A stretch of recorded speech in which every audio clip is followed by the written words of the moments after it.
Hey, what's going on guys, Jake here, and as you can probably already tell from the title of this video, I'm going to be bringing you my iPhone 6 first impressions. So anyway, I chose to opt out of the pre-order and go and stand in line, and that's what I did yesterday, and I picked up this white 64GB iPhone 6.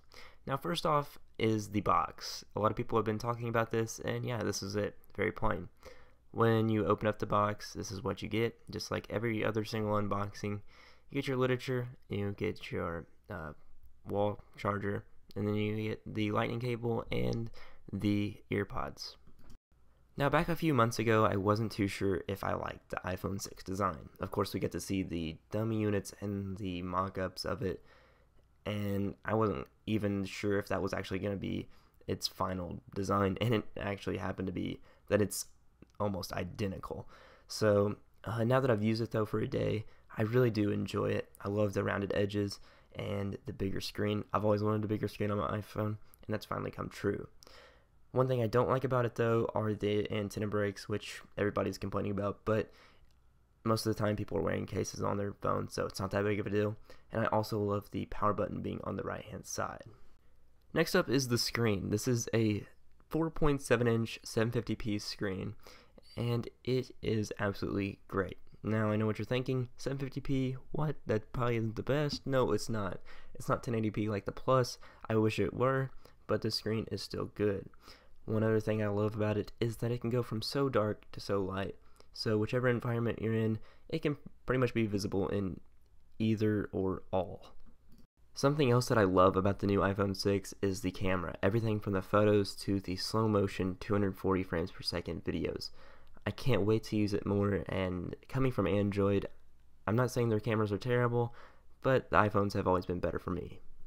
So something you've probably heard a lot of people complaining about is the protruding lens on the back of the phone. For me, it's not that big of a deal because I'm going to be having a case on my phone for the most part. But I can see where some people are upset about this, as it would have some issues.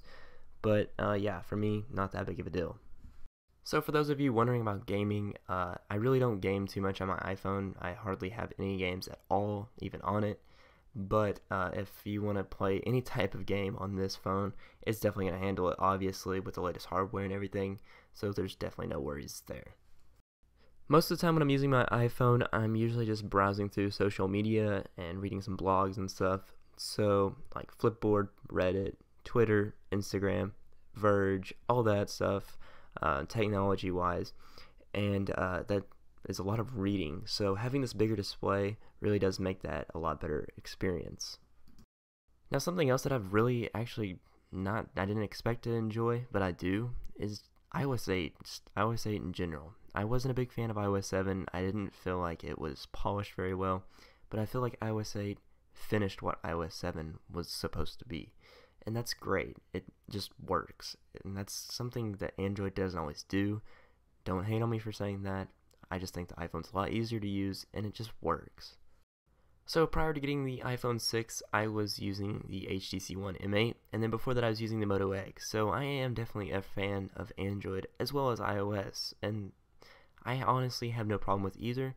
I love them for both very different reasons, and maybe I'll touch on that in a different video. So anyway guys, that is it for this video.